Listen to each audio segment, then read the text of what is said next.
ఉన్నాయా ఈ క్షుద్ర పూజలు, చేతబడులు, ప్రయోగాలు? ఖచ్చితంగా ఉన్నాయి.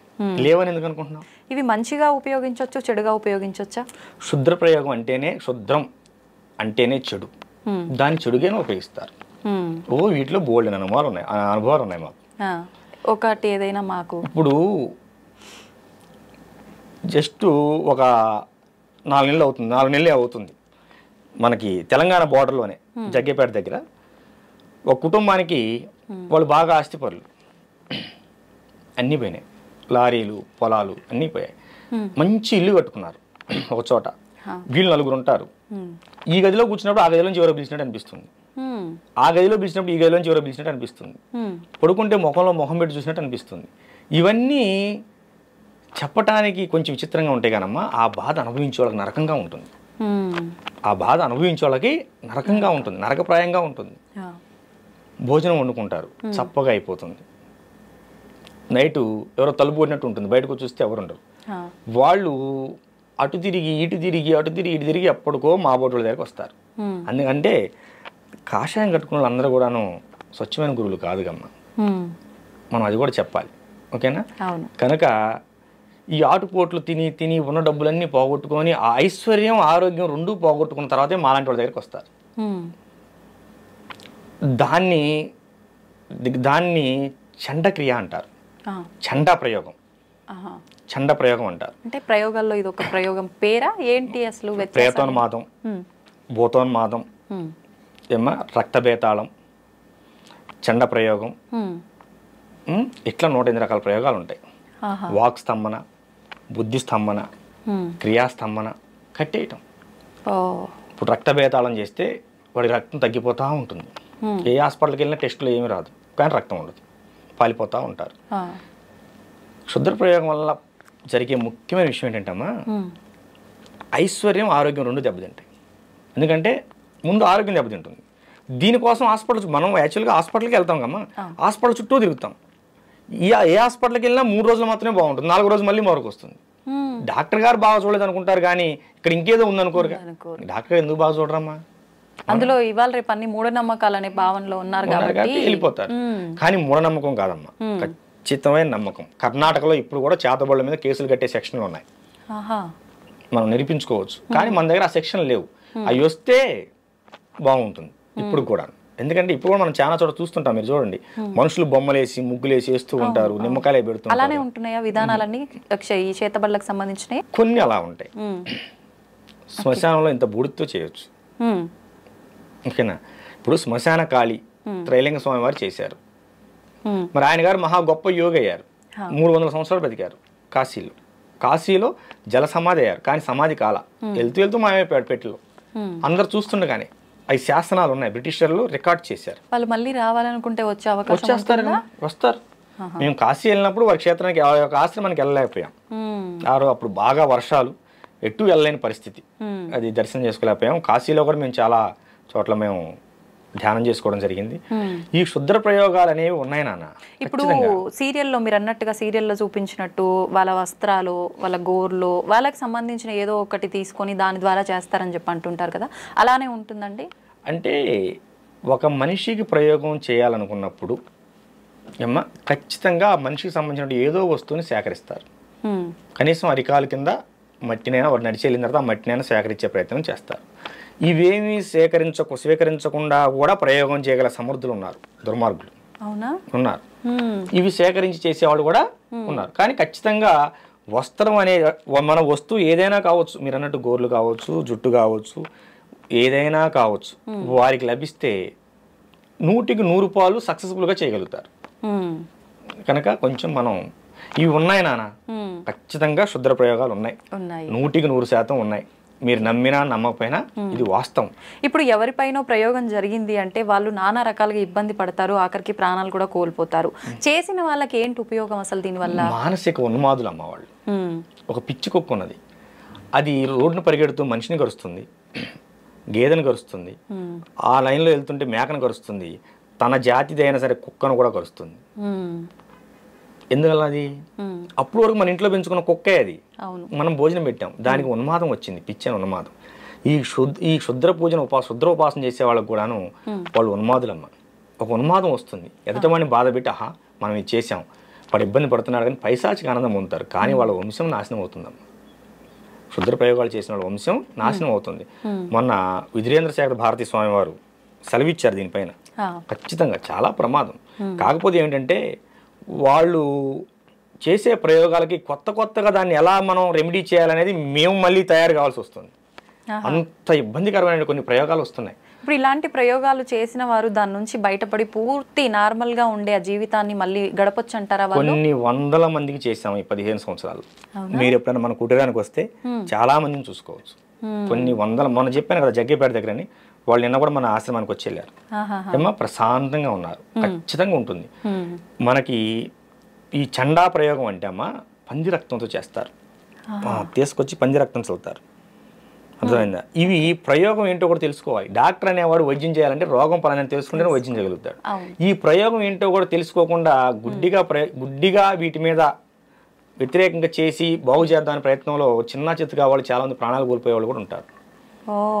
మేము గొప్ప అని చూపించుకోవాలని ఆలోచనతో చేస్తూ ఉంటారు నాన్న. దానివల్ల ప్రాణాలు కూడా కోల్పోతూ ఉంటారు. ఇంకా అవతల ప్రయోగం చేసిన వాడు గట్టివాడైతే వీళ్ళు ప్రాణాలు కూడా కోల్పోతారు. కనుక కాకపోతే ఒకటి నాన్న, ప్రయోగాలు ఎలా ఉన్నాయో జనంలో భయం కూడా అలాగే ఉంది. మనకు వచ్చే వాళ్ళలో ఒక 10 మంది వచ్చారనుకమ్మా, 2కో 3కో నిజమైన ప్రయోగం ఉంటుంది. మిగతా వాళ్ళు భయంతో వస్తారు. ఇప్పుడు ఒక పెద్ద ఆవిడ ఉన్నది, ఆవిడకి తరచూ నడుము నొప్పులు వస్తున్నాయి. 4 సార్లు హాస్పిటల్కి వెళ్ళిన దగ్గర ఏ కాల్షియం లోపమో ఏదో ఉంటుంది, లేకపోతే సయాటికాలు వస్తూనే ఉంటాయి. పక్కింటి ఎవరో వచ్చి పక్కన మొన్న వాళ్ళకి అలాగే నడుము నొప్పి వచ్చింది, వాళ్ళకి ప్రయోగం అంట అని చెబుతారు. ఇంకోళ్ళు వచ్చి ఇంకోళ్ళు చెప్తారు. సో వీళ్ళు ఏమవుతారంటే అమ్మ ముందు మానసికంగా ఇబ్బందికి లోనవుతారు. మెంటల్గా దాని స్ట్రెస్లోకి వెళ్ళిపోతారు. నాకు కూడా చేశారేమో ఇట్లా మానసిక సమస్యలతో ఇలా బాధపడే వాళ్ళకి ఇది లేదు అని చెప్పినా కూడా నమ్మరమ్మా. నమ్మకపోగా మరో చోటకి వెళ్ళి డబ్బులు ఆగం చేసుకుంటారు. కనుక సరే ఇవి కొంచెం ఆ లక్షణాలేనమ్మా, ఇంతటితో పోతుందిలే అని చిన్న చండీ హోమం చేసి, లఘు చండీ హోమం చేసి బొట్టు పెడతాం. ఇక అంతటితో ముందు మనిషికి భయం పోతుంది. భయం పోతే జబ్బు పోతుంది. ఈ కొన్ని రోజుల తర్వాత మళ్ళీ గురువు గారు మాకు నడుము నొప్పులు వస్తున్నాయని చెప్పి వస్తారు. అమ్మ ఏం లేదమ్మా, అప్పుడు దాని తాలూకు గాయమైంది, ఒకసారి హాస్పిటల్లో చూపించుకోమని చెప్తాం. అంతే. చుట్టూ ఉన్నటువంటి వాతావరణం కూడా చాలా మందిని మాకు చేతబడులు చేశారేమో అనే భావనలోకి నెట్టేస్తుంది. ఇది చాలా మందికి ఏటీఎం అయిపోయింది. వాళ్ళ భయాలు వీళ్ళకి ఏటీఎంలు అయిపోయినాయి. అంతేగానమ్మా నిజం ఉంది కానీ అంతా నిజం కాదు. కనుక అన్ని తెలుసుకొని ముందుకెళ్ళాలి. అది తల్లి. ఇప్పుడు ఈ చేతబడులు ప్రయోగాలు విషయంలో ఒక క్లారిటీ వచ్చింది మాకు. మరి ఆత్మలు దయ్యాలు కూడా ఉన్నాయని చెప్పి పట్టి పీడిస్తున్నాయని చెప్పి ఈ సినిమాల్లో సీరియల్లో చూసిన తర్వాత ఏమైపోయిందంటే జనాలకి ఎవరిపైన కోపం ఈ శత్రుత్వం ఉంటే వాళ్ళు చనిపోయి పట్టి పీడిస్తున్నారని చెప్పి ఇలా రకరకాలుగా మాట్లాడుకుంటూ ఉంటారు. నిజంగా ఇవి ఆత్మలు దయ్యాలు ఉన్నాయంటారా? ఆత్మలు దయ్యాలు భూతాలు ఉన్నాయి. దెయ్యాలు ఇంట్లో దూపమే కానీ పారిపోతాయి, అవి మనిషిని ఏం చేయవు. భూతాలు ఏదన్నా అమ్మవారి గుడిలోకో హనుమాన్ టెంపుల్లోకో ఆంజనేయ స్వామి గుడికి వెళ్ళి ఆ బొట్టు సింధూరం కానీ బొట్టు కానీ తీసుకొచ్చి బొట్టు పెట్టి ఓ నిమ్మకాయ దేవుడు చేస్తే ఇంట్లో అమ్మో పెద్దవాళ్ళు ఎవరో ఉంటారు వాళ్ళు దేవుడు చేస్తే పోతాయి. ప్రేతాలు మనిషిని ఇబ్బంది పెడతాయి.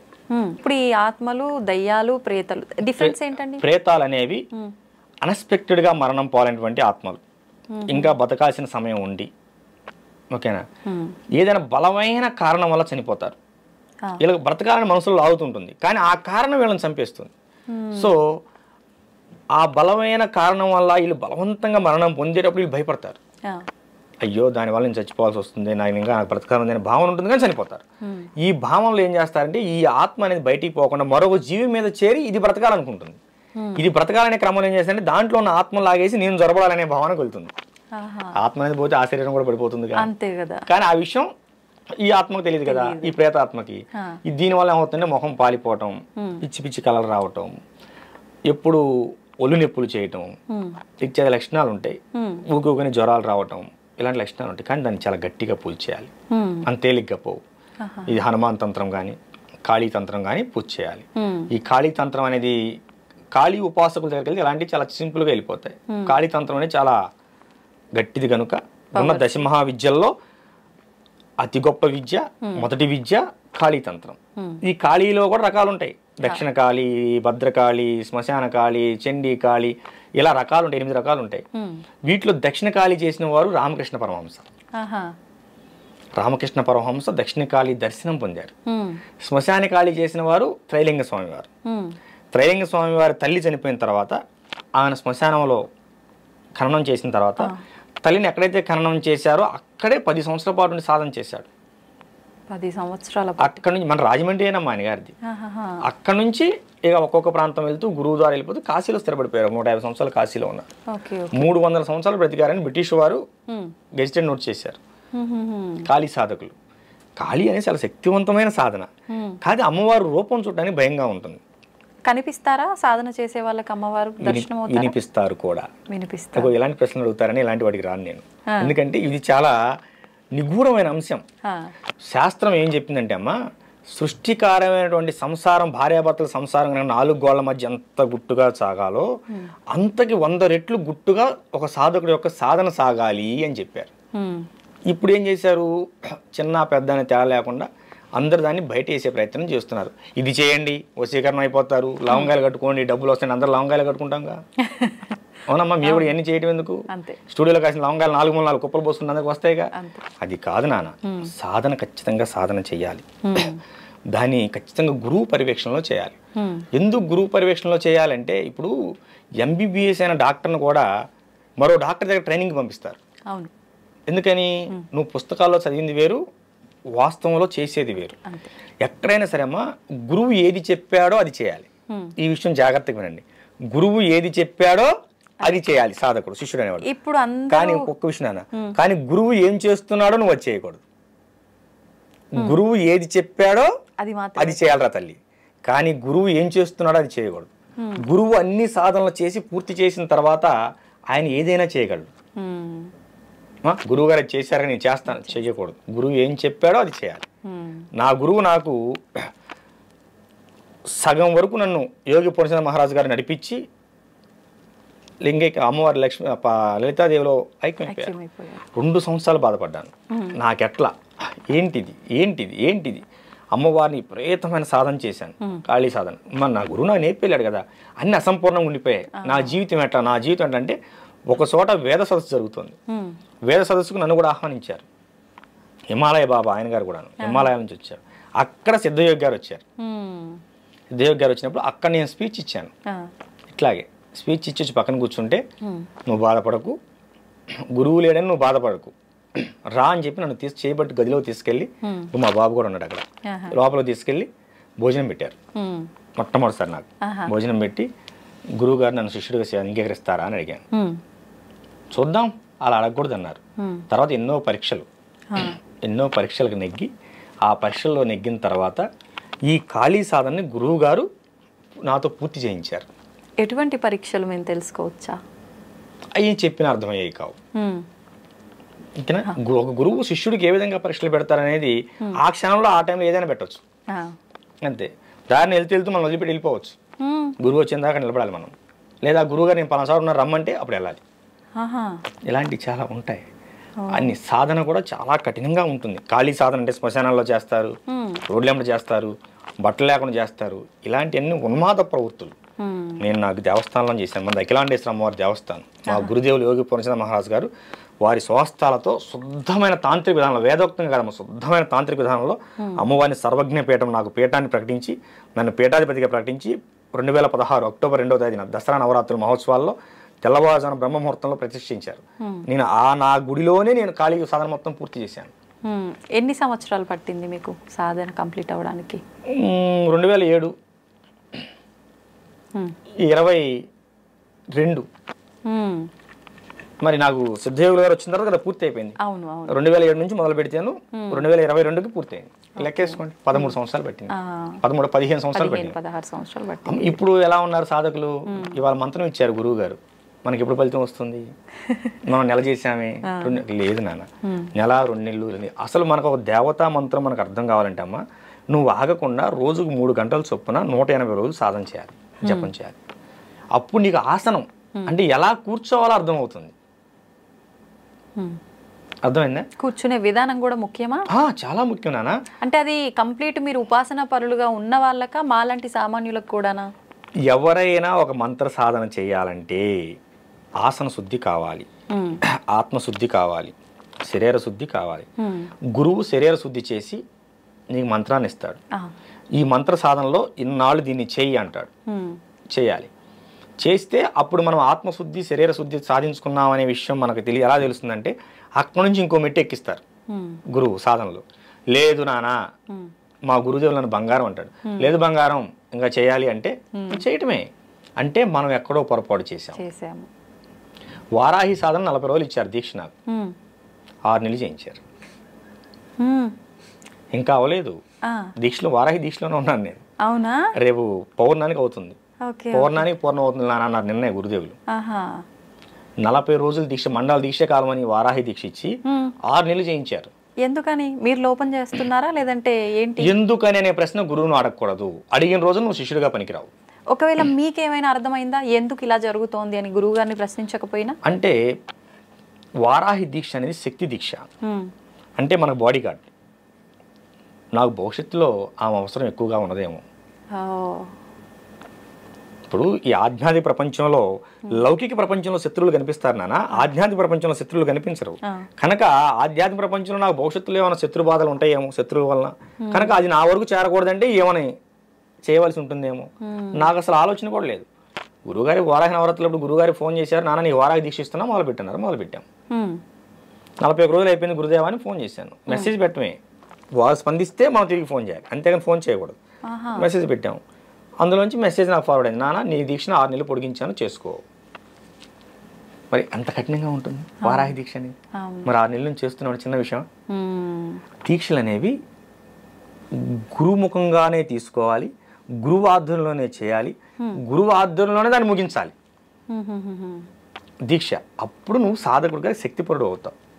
నేను మంత్రం చేశాను నాకేం తెలియలేదు, నేను కొన్ని రోజులు సాధన చేశాను నాకు తెలియలేదు, లేకపోతే మేము 10 సంవత్సరాలు సాధన చేస్తున్నామని ఎర్రబట్టలు కట్టుకుంటే ఏమీ లేదు.